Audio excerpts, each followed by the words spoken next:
She told me to come build a life with her, that she'd help with the visa, that we'd get married. I sold my truck. I cashed out what I had.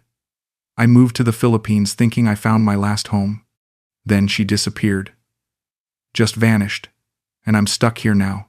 No money, no visa, no answers. I'm standing in Ninoy Aquino Airport at 61 years old with 2 beat-up suitcases and a passport that still smells like fresh ink. The humidity hits me like a wet towel across the face, but I don't care. I'm scanning the crowd for her face, and then I see it. Marisel is holding a cardboard sign with my name written in purple marker. Eugene Carter, welcome home. She's smiling so wide it makes my chest tight. Hun, you made it.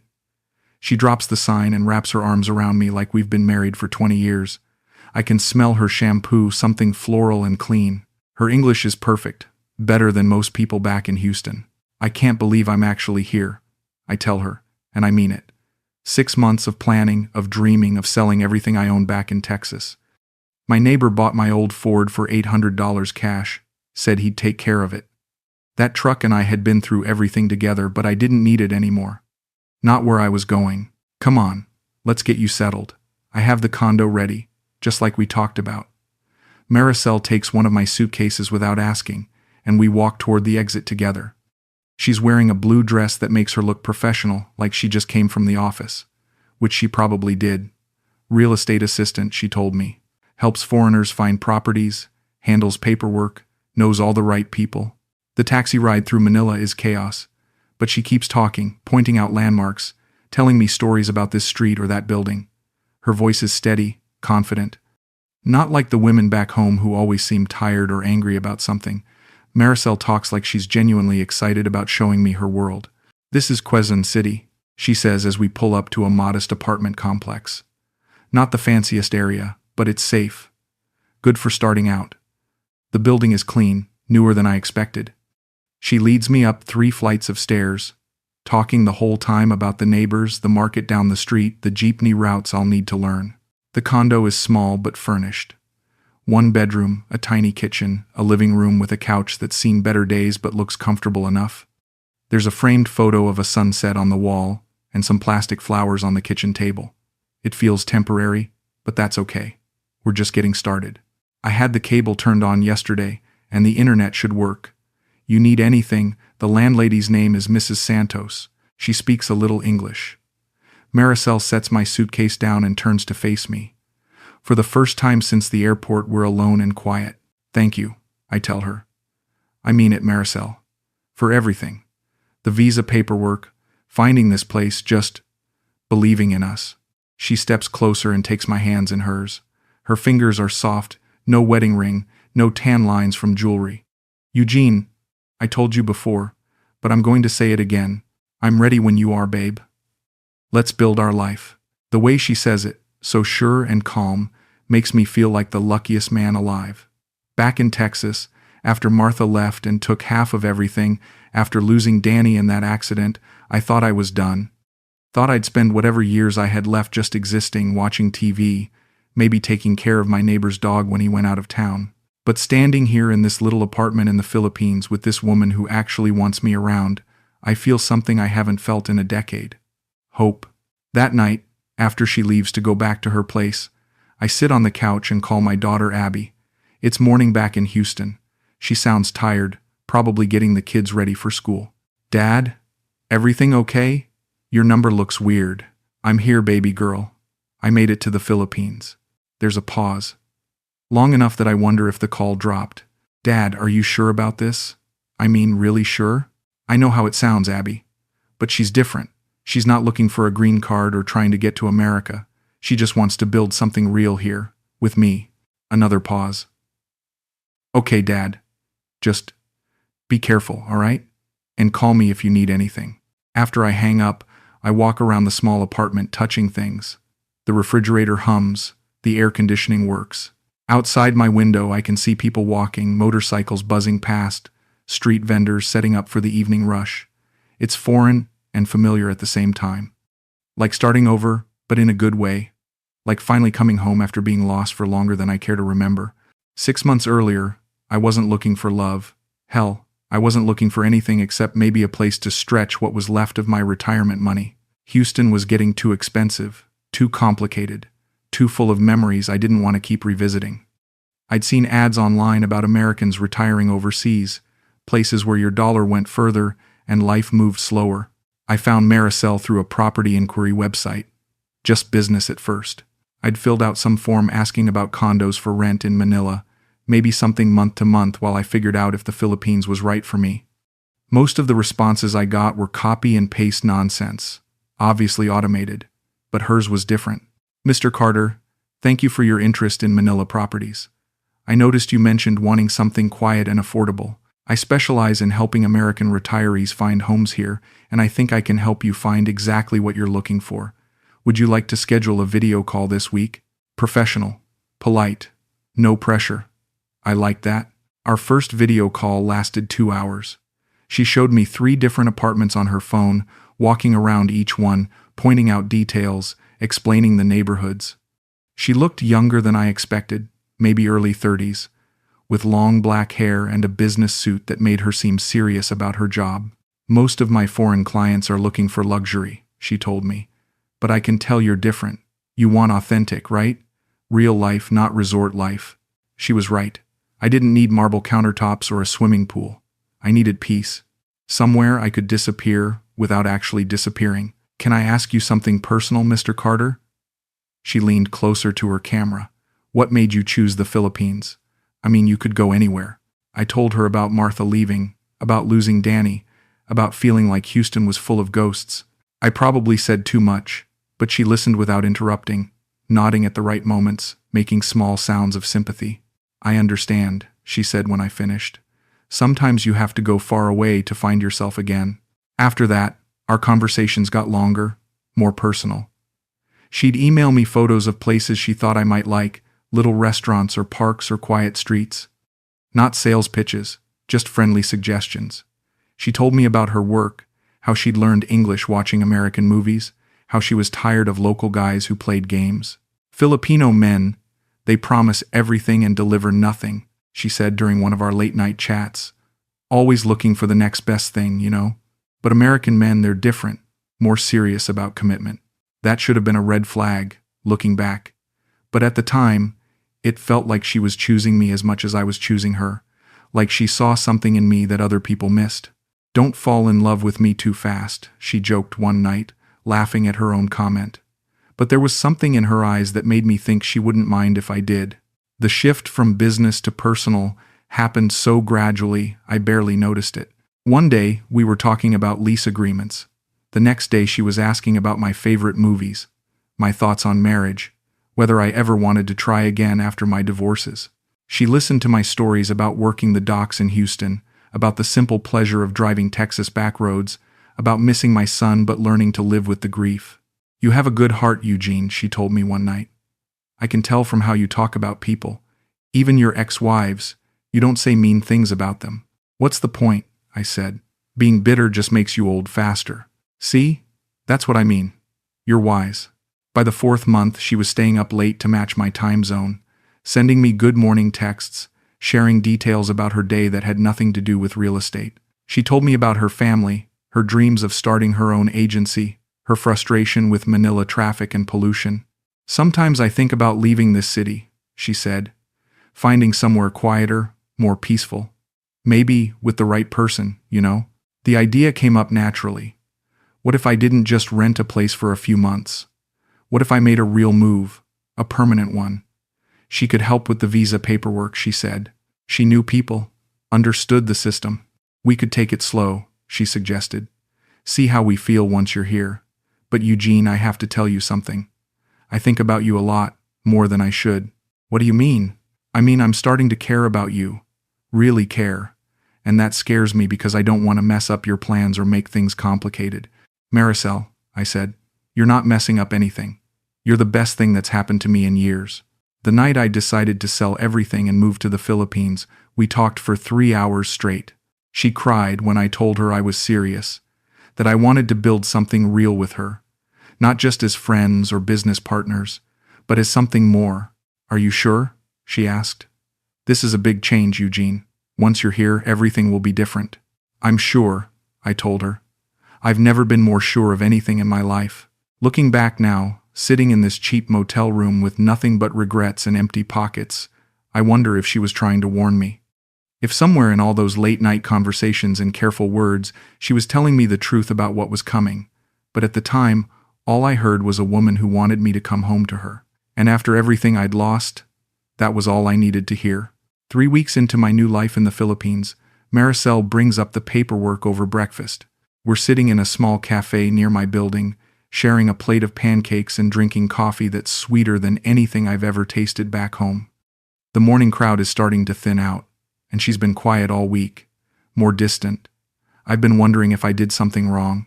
Eugene, we need to talk about your visa situation, she says, pushing her food around with her fork.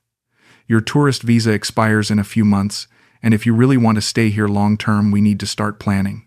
Okay, I tell her. What do you suggest? Well, there are a few options. You could apply for a retirement visa, but that process takes forever and costs a lot of money up front. Or, she pauses, looks up at me with those dark eyes that made me fall for her in the first place. We could get married. The word hangs between us like smoke. Marriage. I've been married twice before, both times ending in lawyers and divided furniture and years of silence. But this feels different. Marisel feels different. Is that what you want? I ask her. I want you to stay, she says simply. And marriage is the easiest way to make that happen. Plus, Eugene, I care about you. You know that, right? These past few weeks having you here, it's been good. Really good. She reaches across the table and takes my hand.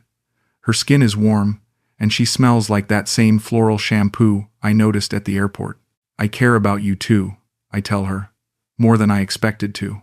So let's do it, she says, smiling for the first time all morning. Let's get married. The next week, she introduces me to her lawyer friend. His name is Roberto, and he meets us at a small office in Makati that smells like cigarettes and old paper. He's younger than I expected, maybe 40, wearing a shirt that's too tight and a smile that doesn't quite reach his eyes. Mr. Carter, Marisel tells me you want to make this beautiful country your permanent home, Roberto says, shaking my hand with both of his. Very smart choice. The Philippines has much to offer the right kind of foreigner. We spend 2 hours going over documents, requirements, timelines. Roberto explains the marriage process, the visa applications, the fees involved. Everything needs to be translated, notarized, certified by the embassy. It's more complicated than I expected, but Roberto assures me he can handle everything. For you, because you are Marisel's special friend, I can do the entire package for $15,000, he says. That covers the marriage paperwork, the visa processing, the legal fees, everything. One price, no surprises. $15,000. That's a lot of money, but it's not unreasonable for something this important. And if it means I can stay here with Marisel legally, without worrying about overstaying or getting deported, it's worth it. I'll need half up front, Roberto continues, and half when the visa is approved. Standard practice. Marisel squeezes my hand under the table. It's a good deal, Eugene. Roberto helped my friend Lisa with her husband's papers last year. No problems, very smooth. That same week, Marisel suggests we start looking at a more permanent place to live. The condo I'm renting is fine for temporary, she says, but if we're going to be married, we need somewhere that feels like home. She shows me listings on her phone during lunch breaks, pointing out places with better kitchens, more space, neighborhoods that are safer for foreigners. This one is perfect, she says, showing me photos of a 2-bedroom unit in a newer building. Ground floor, so no stairs for you when you get older. Good security, close to the market, and the owner is motivated to sell. The place looks nice. Clean, modern, with real hardwood floors and windows that actually let in light. The asking price is $22,000, which seems reasonable for something in decent condition. I could help with the down payment I offer, if you think it's a good investment. Eugene, that's sweet, but you're already paying for the visa paperwork. I don't want you spending all your money on me. It's not just on you, I tell her. It's on us, on our future. She gets quiet for a moment, looking at the phone screen. The owner wants cash, she says finally, and since you're not a citizen yet, it would have to be in my name for now, just until your residency comes through. That makes sense, I say. You know the laws here better than I do. Are you sure? I mean, that's a lot of trust, Eugene.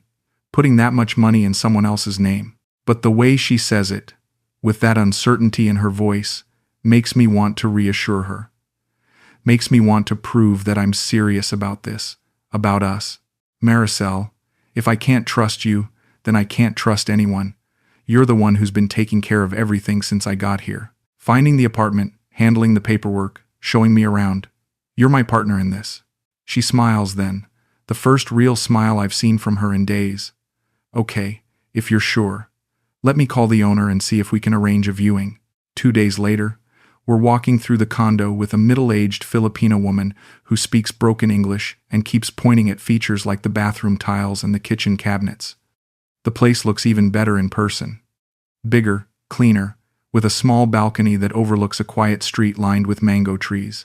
Very good for married couple, the owner says, gesturing toward the bedroom. Very romantic, very private. Marisel translates some of the details I miss, explains about utilities and building fees. She asks questions I wouldn't have thought of, about water pressure and electrical outlets and whether the building has a backup generator. She's thorough, professional, looking out for my interests. What do you think? She asks me as we stand on the balcony looking out at the street below. I think it feels like home, I tell her, and I mean it. For the first time since arriving in the Philippines, I can picture myself actually living somewhere, not just staying temporarily. I can imagine morning coffee on this balcony, evening conversations in that living room, sharing a bed with someone who actually wants me there. Then let's do it, she says. Let's build our life here. That evening, I wire $22,000 from my account in Texas to Marisel's account in Manila. The bank charges me $300 in transfer fees, but I don't mind. Money's just money. What matters is that I'm finally doing something real, something permanent, something that isn't just about surviving until tomorrow. I'll handle all the paperwork, Marisel promises. The deed transfer, the utility changes, everything. You just focus on getting settled and let me worry about the details.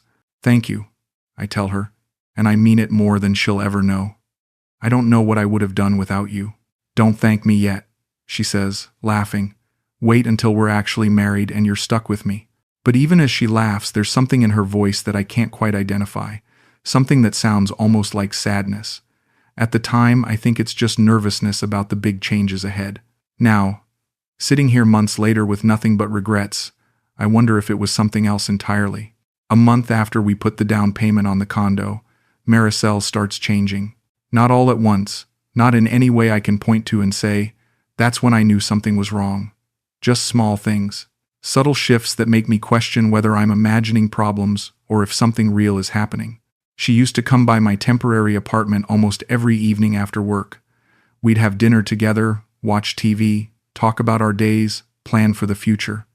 Simple stuff, comfortable stuff. The kind of routine that married couples fall into without thinking about it. But now, she's always busy. I have to work late tonight, she tells me over the phone. Big client, you know how it is. That's okay, I say. I could bring dinner to your office. We could eat together there. Oh no, Eugene. That would be awkward. My boss doesn't like personal visitors during work hours. Or she's visiting her sick aunt in Cavite, or helping a girlfriend move apartments, or attending some family obligation I'm not invited to. Always something, always somewhere else. The few times she does come by, she seems distracted, checking her phone constantly, giving short answers to my questions, looking at the door like she's planning her escape. Everything okay? I ask her one evening as she scrolls through messages while I'm trying to tell her about a conversation I had with the building security guard. Yeah, sorry, just work stuff. She puts the phone down but picks it up again 30 seconds later. Maybe I should let you handle that, I suggest. We can talk tomorrow. No. It's fine. Keep talking. I'm listening. But she's not listening. Not really. Her body is here, but her mind is somewhere else entirely. The worst part is when I ask about the condo. The one we bought together. The one that's supposed to be our new home. 3 weeks have passed since we signed the papers, but we still haven't moved in. When do you think we'll be able to see the place again? I ask her. Maybe start planning how we want to set it up? Soon, she says. The owner is still clearing out some personal items. She asked for a few more weeks. A few more weeks turns into a month. A month turns into 6 weeks. Every time I bring it up, there's another delay, Another complication, another reason we need to wait just a little bit longer. Maybe I could call the owner directly, I suggest. Just to introduce myself since it's going to be our home. Oh, Eugene, that's not a good idea. She's very traditional, very formal. She prefers to handle everything through me since I speak better Tagalog. That makes sense, I guess. But it doesn't feel right. I've bought property before, back in Texas.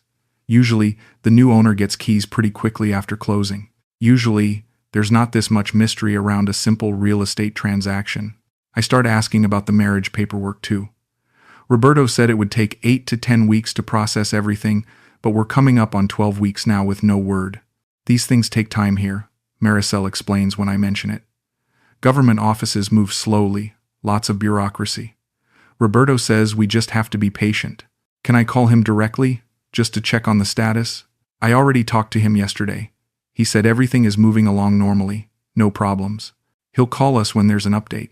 But something in her voice sounds rehearsed, like she's reading from a script, like she's told this story before and knows exactly how it's supposed to sound. The breaking point comes on a Thursday evening, when she shows up at my apartment without calling first. I'm eating leftover rice and chicken from the place downstairs, watching some American movie dubbed in Filipino. When I hear the knock, I assume it's Mrs. Santos with a building notice or something. Instead, it's Marisel, but she looks different. Tired, maybe stressed. Her hair is pulled back in a way that makes her look older, and she's wearing jeans instead of her usual work clothes. "Hi," she says, not quite meeting my eyes. "Can I come in?" "Of course, you don't have to ask." She sits on the edge of the couch, hands folded in her lap, staring at the TV instead of looking at me. The movie is some action thing with explosions and car chases, but she watches like she's actually interested in the plot. "Marisel, what's going on? You seem upset." "I'm not upset, just tired." "Tired of what?" She finally looks at me then, and for just a moment, I see something in her face that scares me. Not anger, not sadness, but something like resignation. Like she's already made a decision about something and is just waiting for the right moment to tell me. "Eugene, I think we need to slow down a little bit." "Slow down with what?" "With everything. The marriage, moving in together, all these big changes. I think maybe we rushed into things too quickly." My chest tightens. This is not a conversation I was expecting, not after everything we've planned and paid for and promised each other. "What changed?" I ask her. "A month ago, you were talking about building a life together. Now you want to slow down?" "Nothing changed. I just think we should be more careful, more realistic about what we're doing." "Marisel, I sold everything I owned to come here. I put down money on an apartment. I paid for visa paperwork. If you wanted to slow down, that conversation should have happened before I moved my entire life to the Philippines." She stands up, starts pacing around my small living room like a caged animal. I know, and I appreciate everything you've done, Eugene, but I don't want you to feel like you're trapped here because of money you spent." "I don't feel trapped. I feel committed. There's a difference." "Maybe that's the problem," she says, so quietly I almost don't hear her. "What do you mean?" "Nothing. Forget I said anything." She grabs her purse from the table. "I should go. I have an early morning tomorrow." "Marisel, wait. We need to talk about this properly." "There's nothing to talk about. I just need some space to think, okay? A few days to figure out what I really want." She's almost at the door before I find my voice again. "How many days?" "I don't know. A week, maybe 2. I'll call you." But she doesn't call. Not the next day, not the day after that. By the end of the week, I'm starting to panic. By the end of the second week, I'm starting to understand that space to think might actually mean something else entirely. On a Tuesday morning, exactly 16 days after Marisel asked for space to think, I wake up to silence. No good morning text, no missed call, no explanation for why she hasn't contacted me since Sunday. I tell myself she's probably busy, probably dealing with work stress or family drama or something else that has nothing to do with me. By lunchtime, I'm worried enough to call her. The phone rings 6 times before going to voicemail. Her voice sounds cheerful, professional. "Hi, this is Marisel. Please leave a message and I'll get back to you as soon as possible." "Hey, it's me," I say after the beep. "Just checking in. Give me a call when you get a chance." She doesn't call back that day. Or the next day. By Thursday, I'm leaving messages that sound increasingly desperate, even to my own ears. Marisel, I'm getting worried. Are you okay? Did something happen? Please just call me back and let me know you're all right. By Friday, her phone goes straight to voicemail without ringing. The number has been disconnected. I spend the weekend in a haze of confusion and growing dread. Maybe her phone broke. Maybe she lost it and hasn't had time to get a new one. Maybe she's sick, or her family has an emergency, or she's dealing with some crisis that's preventing her from reaching out. I make up a dozen reasonable explanations for why the woman I was supposed to marry has vanished without a trace. On Monday morning, I take a jeepney to her office building in Makati.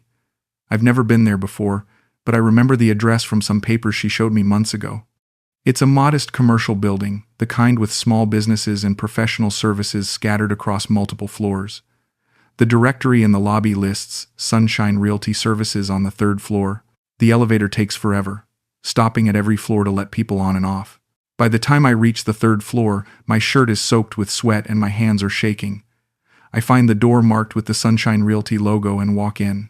The reception area is small, just a desk and a few chairs and some framed photos of properties on the walls. A young woman with bright red lipstick looks up as I enter. Good morning, sir. How can I help you? I'm looking for Marisel Ramos. She works here as an assistant. The woman's expression changes, becomes more guarded. I'm sorry, sir. Marisel is no longer with our company. My stomach drops. What do you mean, no longer with the company? She resigned last week, gave her 2 weeks' notice and finished on Friday. Did she leave a forwarding address? A new phone number? I'm sorry, sir, but I can't share that information. Company policy. I stand there for a moment, trying to process what I've just heard. Marisel quit her job. The job she's had for years. The job she was supposedly too busy with to see me. The job that required all those late nights and weekend work sessions. Can I speak to your manager? I ask. He's not in today. Is there something I can help you with? I'm Eugene Carter. Marisel was helping me with some property investments. I need to know how to contact her about some paperwork. The woman looks uncomfortable now, shifting in her chair like she wishes I would leave. Sir, if you have business concerns, you might want to speak with a lawyer. I really can't help you with personal matters involving former employees. I leave the building feeling like I'm walking through water. Everything seems slower, heavier, like the gravity has changed and I can't quite adjust to the new physics of my world. Marisel quit her job. Marisel changed her phone number. Marisel asked for space and then disappeared completely. The jeepney ride back to my apartment takes 45 minutes. Plenty of time to think about what this might mean. Maybe she got a better job offer. Maybe she decided to move to a different city. Maybe she's planning to surprise me with good news and wants to handle all the details herself first. But even as I try to convince myself there's an innocent explanation, I know I'm lying to myself. People don't vanish from your life without warning unless they want to vanish. People don't quit their jobs and change their numbers unless they're trying to escape something. Or someone. Back in my apartment, I dig through the papers scattered on my kitchen table until I find Roberto's business card. The phone number he gave me for the legal services, the visa processing, the marriage paperwork. Maybe he knows what's going on. Maybe Marisel contacted him about delays or complications. The number goes straight to a recording in both English and Filipino. The number you have dialed is no longer in service. I try it again, thinking maybe I misdialed. Same recording. I spend the rest of the afternoon calling every number I have for anyone connected to Marisel. Her office, her lawyer, even the real estate agent who showed us the condo. Either the numbers are disconnected, or people claim they've never heard of her, or they give me polite variations of, I can't help you with that. By evening, I'm sitting on my couch, staring at receipts and bank statements and printed emails from the past 4 months. $15,000 to Roberto for legal services. $22,000 to Marisel for the condo down payment. Another $3,000 in smaller amounts for utilities, furniture deposits, application fees. $40,000. Nearly everything I had saved from selling my house, my truck, my furniture, my life back in Texas. $40,000 transferred to people I can't contact about investments I can't verify for a marriage that may never have been real. I want to be angry. Anger would be easier than this cold, spreading numbness that's taking over my chest. Anger would give me something to do with all this energy, this confusion, this growing certainty that I've been played for the kind of fool I always promised myself I'd never become. Instead, I just sit in my rented apartment in a country that suddenly feels very foreign, holding papers that may as well be blank, waiting for a phone call that's never going to come. The worst part isn't the money, though the money hurts. The worst part is the silence. If Marisel had decided she didn't want to marry me, she could have told me. If she'd changed her mind about us, about the life we were planning, she could have explained. If she'd needed the money for some emergency or family crisis, she could have asked for help instead of taking it. But the silence means something else entirely. It means I was never really part of the equation at all. It means that while I was falling in love and planning a future, she was calculating exit strategies. It means that everything I thought was real was actually just a very convincing performance. I don't sleep that night. Instead, I sit by the window watching the street below, wondering how someone can share meals and conversations and intimate moments with you for months, then disappear like they never existed at all.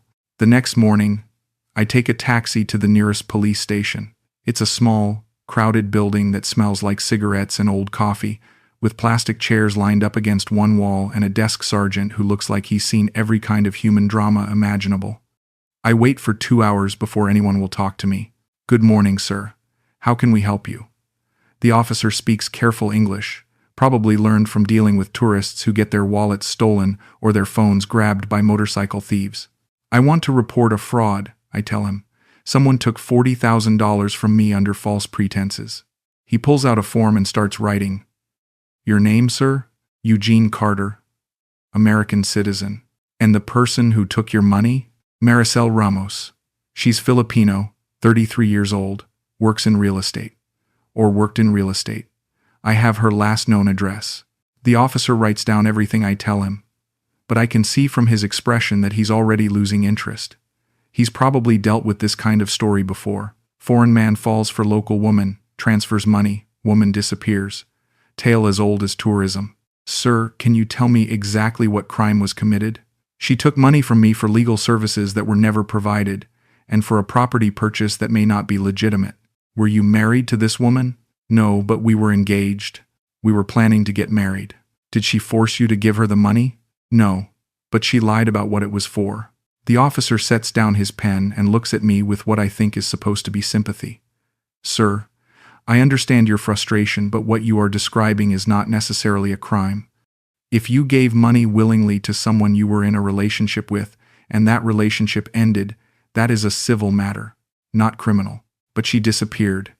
She quit her job, changed her phone number, vanished completely. That shows intent to defraud, or it shows that she wanted to end the relationship and didn't know how to tell you." He hands me back the form, only half filled out. "My advice, sir, is to consult with a private attorney about recovering your money through civil court, but I cannot file criminal charges based on what you have told me." I leave the police station feeling smaller than when I arrived. Not just because they can't help me, but because of how the conversation made me sound. Like a naive old man who got taken advantage of by a smart young woman. Like someone who should have known better. My next stop is the immigration office. If nothing else, I need to understand what's happening with my visa status. The lawyer Roberto was supposed to be handling my marriage-based residency application, but if Roberto doesn't exist or was never legitimate, then I need to know where that leaves me legally. The immigration building is chaos. Hundreds of people waiting in different lines for different services, forms being passed around in multiple languages, children crying while their parents stand in queues that seem to move backward. I find what I think is the right window after asking 4 different people for directions. Next, the immigration officer is a middle-aged woman who speaks English with crisp authority. She takes my passport and tourist visa without looking up.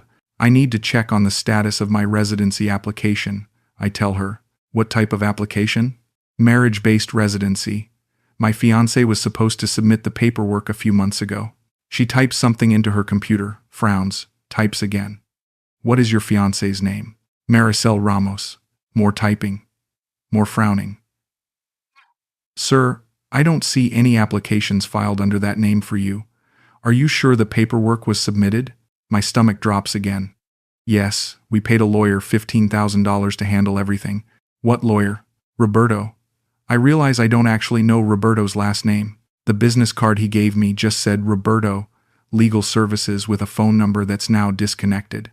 The immigration officer looks at me like I'm speaking a foreign language. "Sir, I need a full name and bar number to verify any legal representation." I don't have that information. Then I cannot help you verify whether any applications were actually filed. She hands me back my passport. According to our records, you entered on a tourist visa that expires in 12 days. If you want to extend that visa or apply for residency, you need to file the proper paperwork before your current authorization expires. 12 days. I've been in the Philippines for almost 4 months, but according to immigration, I'm just a tourist whose time is almost up. What happens if I overstay? Overstay fees are 500 pesos per day, and if you accumulate too many overstay days, you can be banned from returning to the Philippines. I do the math in my head.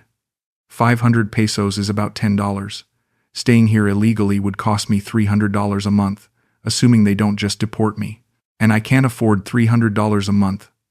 I can barely afford my current rent. How do I extend my tourist visa? Fill out Form ACR I-94, pay the extension fee, provide proof of sufficient funds to support yourself during your stay. How much money do I need to prove? Generally, we require evidence of at least $2,000 per month of intended stay. $2,000. I have maybe $800 left in my checking account and no income coming in from anywhere. Even if I could prove I have enough money to stay, I don't actually have enough money to stay.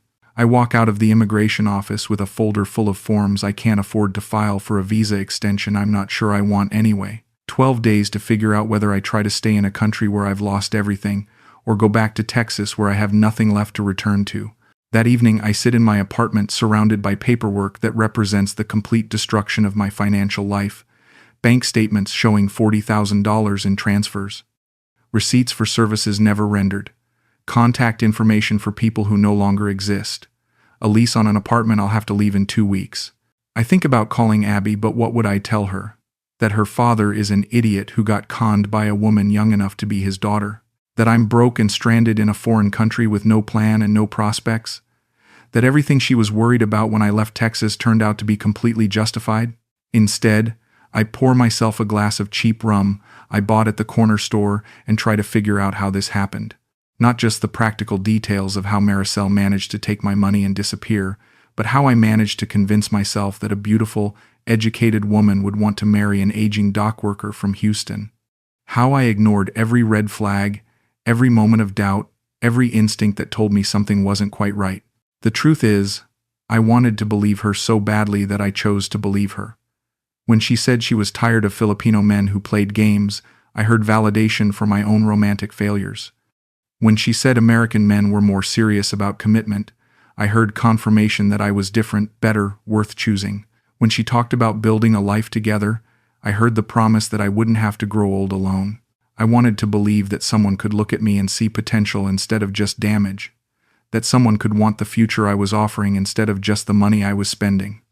That love could still happen, even at 61, even after 2 divorces and a dead son and a lifetime of small disappointments.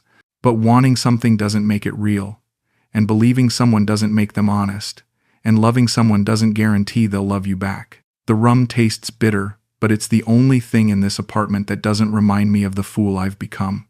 3 days before my visa expires, I finally call Abby. It's evening in Manila, morning in Houston. She answers on the second ring, and I can hear cartoons playing in the background, probably my grandson watching TV before school. Dad, your number's weird again. Are you still in the Philippines? Yeah, baby girl. I'm still here. How's it going? You sound tired. I close my eyes and lean back against the headboard of my bed. How do you tell your daughter that you've lost everything? How do you admit that every decision you've made in the past 6 months was wrong? Abby, I need to tell you something, and I need you to listen without saying I told you so. She goes quiet. In the background, I hear her telling the kids to turn down the TV. What happened, Dad? So I tell her. Everything. About Marisel disappearing, about the money being gone, about the lawyer who never existed, and the condo I can't access, and the visa that's about to expire. I tell her about sitting in police stations and government offices feeling like a complete fool, about realizing that the woman I thought I was going to marry was probably planning her exit from the day I arrived. Jesus, Dad. Her voice is soft, not angry like I expected. I'm so sorry. I know you warned me. I know you tried to tell me to be careful. I did warn you, but that doesn't mean I wanted this to happen. She pauses, and I hear her moving around, Probably going somewhere the kids can't hear our conversation. Dad, how much money do you have left? Not much. Maybe $800. And your visa expires when? 3 days. Okay. She's using her problem-solving voice, the same tone she used when she was 12 and trying to figure out how to fix my broken lawnmower. Let me buy you a plane ticket home. Tonight. I can book something online, and you can pick it up at the airport. Abby, I can't ask you to do that. You're not asking. I'm offering. Dad, you need to come home. Home. The word feels strange. I don't have a home in Texas anymore.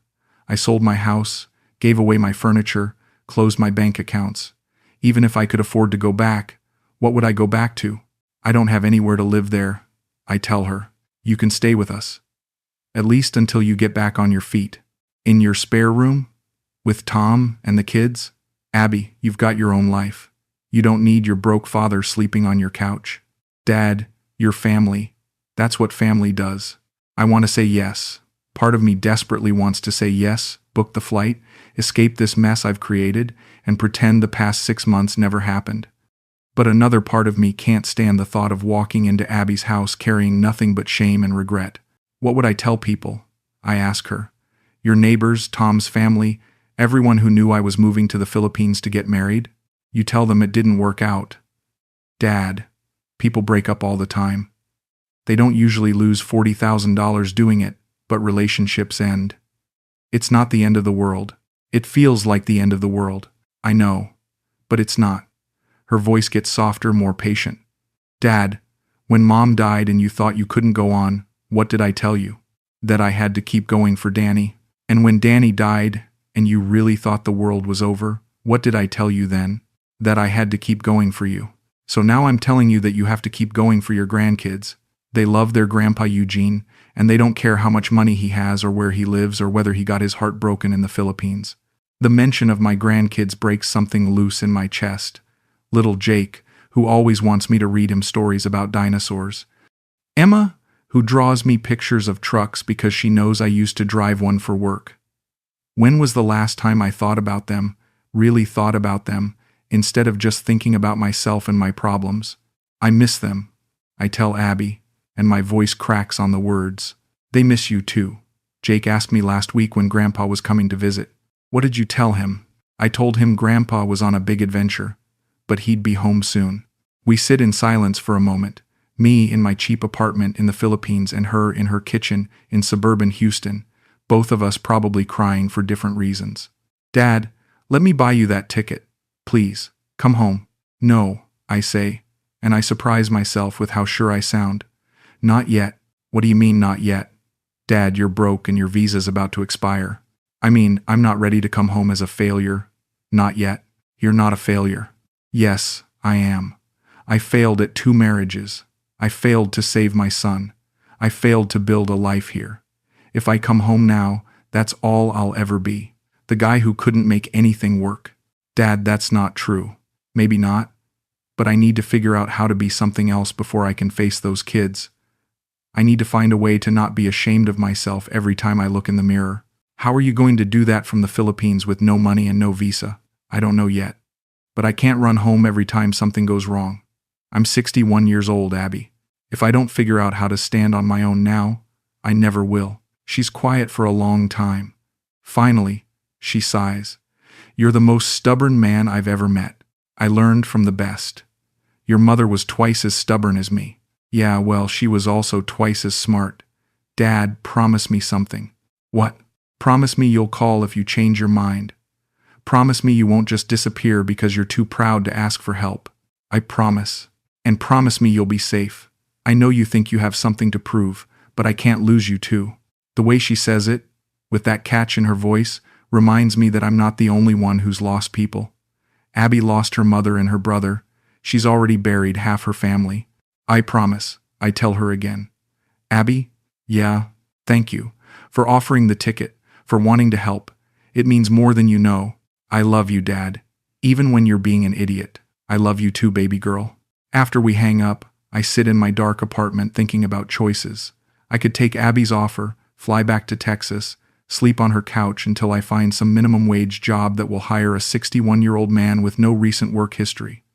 I could pretend the Philippines never happened, that Marisel never existed, that I never dreamed of building something new. But something in me rebels against that idea.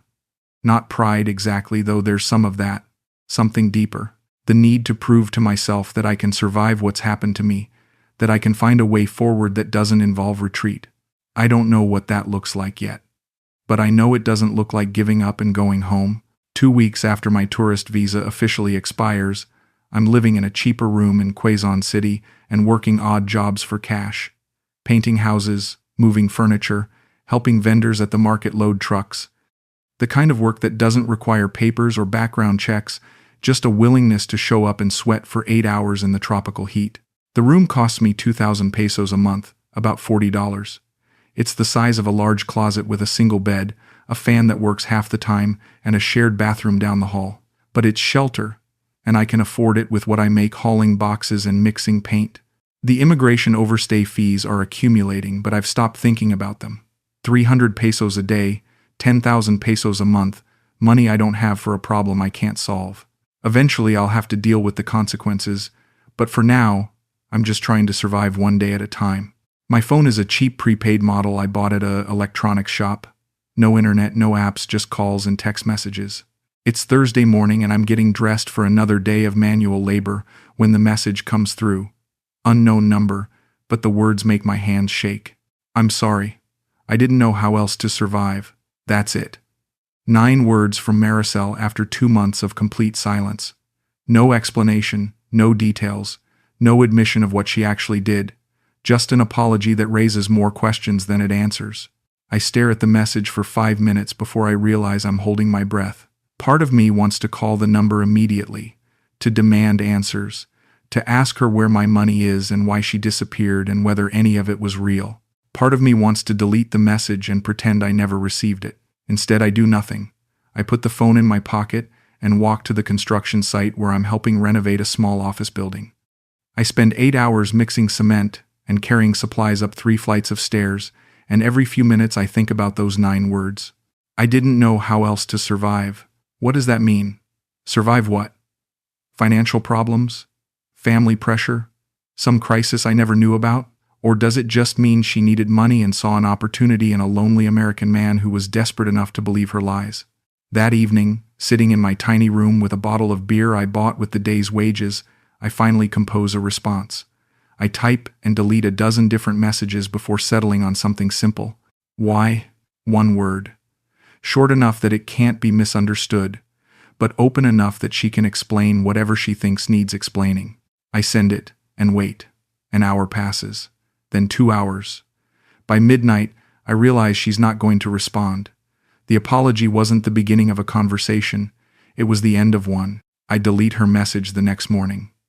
Not out of anger, but out of a strange kind of acceptance. Whatever Marisel's reasons were for taking my money and disappearing, they don't actually matter anymore. Whether she was desperate or calculating, whether she felt guilty or justified, whether she ever cared about me at all, none of that changes my current situation. I'm still broke. I'm still illegal. I'm still living in a room the size of a closet in a country where I can't access basic services without proper documentation. Her apology doesn't give me back my money or my visa or my ability to trust people, but it does give me something else. Closure. Not the satisfying kind where everything gets explained and everyone learns important lessons. The messy kind where you realize some questions will never be answered and some wounds will never fully heal. 3 days later, I get a different kind of message. This one is from immigration, delivered by a uniformed officer who shows up at my workplace and asks to see my papers. I've been reported as an overstay by someone, probably my landlord or maybe just a neighbor who noticed too many foreigners in the building. Sir, you must come with us to settle your immigration status. The detention center is exactly what you'd expect. Crowded, hot, full of people from various countries who've overstayed their visas or entered illegally. I spend 6 hours in a holding room before someone explains my options. You owe 43,000 pesos in overstay fees, the immigration officer tells me. You can pay the fees and apply for voluntary departure, or we can initiate deportation proceedings. 43,000 pesos is about $800. The entirety of my remaining money, plus some I don't have. What happens if I can't pay? Deportation proceedings can take several months. You would remain in detention until resolution.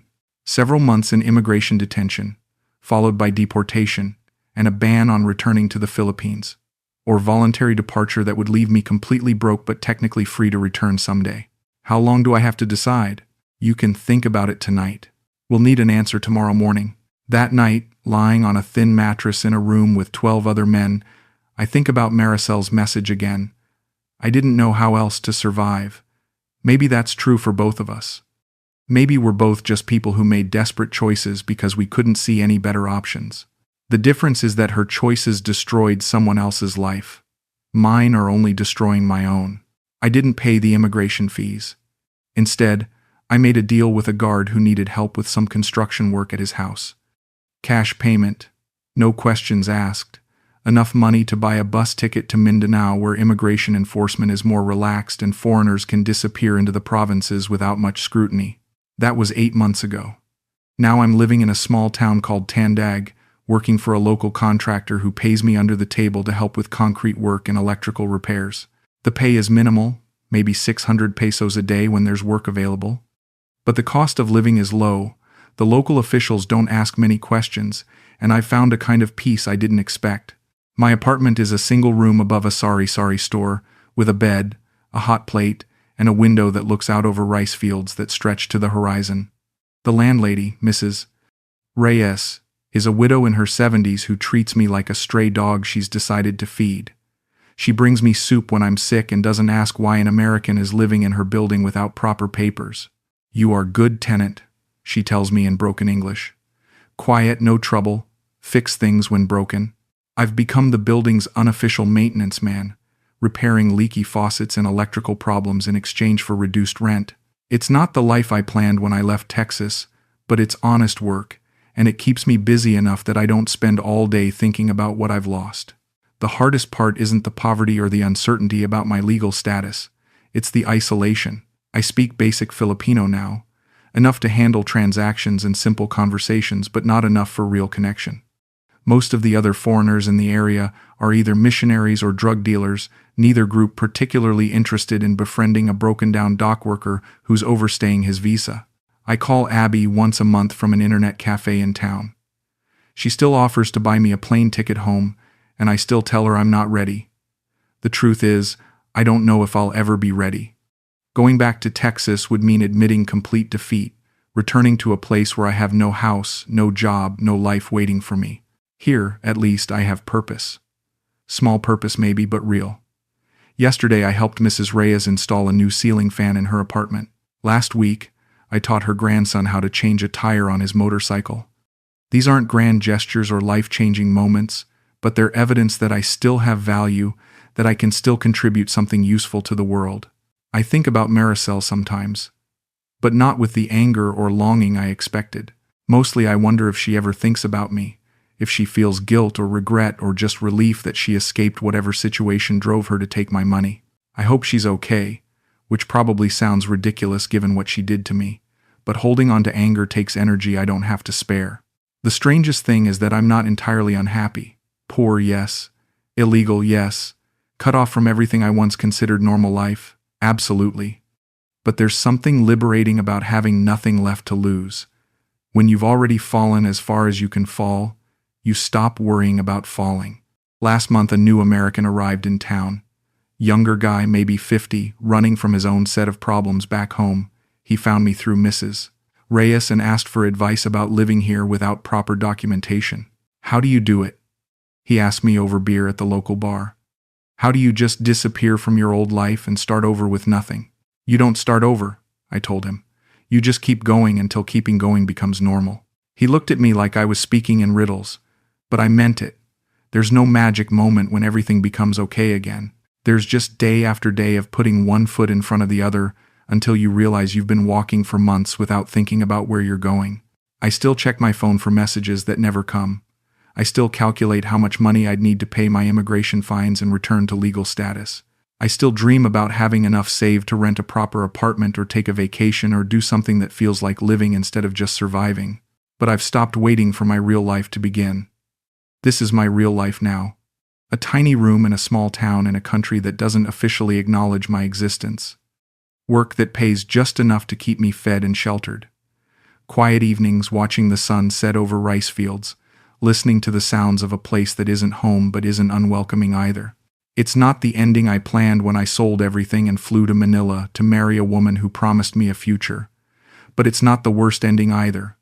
I'm alive, I'm useful. I'm learning to be content with small pleasures and modest goals. Maybe that's enough.